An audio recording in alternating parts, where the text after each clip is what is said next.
অঞ্চল অফিসে বসি, কোর্ট থেকে আসছি, কোর্টের সুবিধাগুলো মানুষ বিনা পয়সায় পায়, এগুলো তো জানা নাই। এই জানানোর জন্য আমাদের কাজ করছে।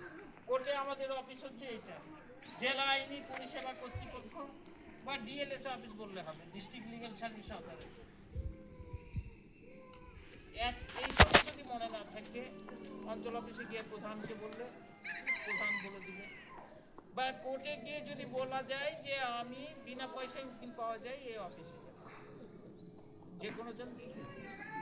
এইখানে হচ্ছে যে আইনের সঙ্গে যুক্ত যে কোনো সমস্যা থাক না কেন, আমাদের সঙ্গে যোগাযোগ করলে আমরা সেটা বিনা পয়সায় আইনি সহায়তা দিতে পারি এই অফিসের মাধ্যমে, জেলা আইনি কর্তৃপক্ষের অফিসের মাধ্যমে। কারো হয়তো সম্পত্তি নিয়ে কেস চলছে, কারো হয়তো ছেলে মেয়েদের বিবাহ হয়েছে, ওই হয়তো মেয়ের সমস্যা হয়ে গেছে, মেয়েকে নিয়ে যাচ্ছে না, বা আর কিছু হতে পারে। কারো হয়তো জায়গা জমি নিয়ে কেস চলছে, বা যে কোনো রকম প্রতিবেশীর সঙ্গে কোনো সমস্যা হতে পারে, পরিবারের মধ্যে সমস্যা হতে পারে, বা গ্রামের যে কোনো জনের সঙ্গে সমস্যা হতে পারে। আইনের সঙ্গে যুক্ত যে কোনো সমস্যা থাকে আমাদের সঙ্গে যোগাযোগ করলে এই অফিসের মাধ্যমে আমরা সব রকম সহযোগিতা। কোর্টে কোর্টে গিয়ে বলতে হবে, বললাম না যে কোর্টে গিয়ে যদি বলা যায় যে বিনা পয়সায় চলার উপরে তারপরে এটা আইনের সুবিধাগুলো সমস্ত রকম ইয়ে হলো। তারপরে হচ্ছে যে আমরা গ্রামে ঢুকছি, এই সমস্যাগুলোর কথা জানাচ্ছি।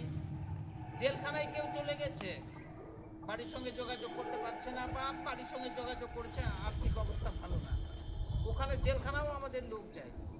ওখানে শুধু একটা আমাদের ফর্মে সই করতে হবে বা টিপ দিতে হবে, ওটা আমাদের অফিসে আসবে, আমাদের বিনা পয়সায় লেট করার ব্যবস্থা বা আর কোনো রকম আইনি সহায়তা দেওয়ার ব্যাপার থাকবে, ওটা করে দেবে।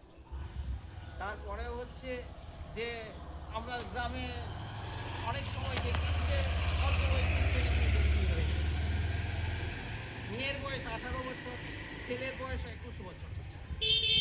এর আগে যদি বিয়ে হয় সেটা হচ্ছে বাল্য বিবাহ, এটা থেকে দূরে থাকা উচিত।